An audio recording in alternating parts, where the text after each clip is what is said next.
யாக்கூப் நபியின் மகனான யூசுப் அவர்கள் மிகுந்த அழகும் நல்லொழுக்கமும் கொண்டவர். அவர் எகிப்தில் ஒரு பெரிய அதிகாரியின் வீட்டில் வேலை பார்த்தார். அந்த வீட்டின் பொன் அவரை தவறான செயலுக்கு அழைத்தாள். இங்கு யாரும் இல்லை, சம்மதமில்லை எனில் சிறைக்கு செல்து. யாரும் பார்க்கவில்லை.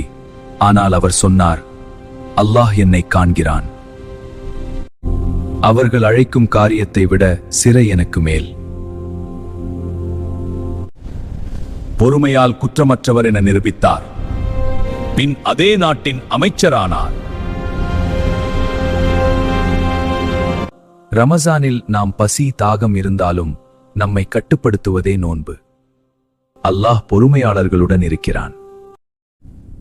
அல்லாஹ்வுக்காக பாவத்தை விட்டவன் ஒரு நாள் உயர்த்தப்படுவான். யூசுப் அலி அவர்களின் பொறுமையை நினைத்து பாருங்கள்.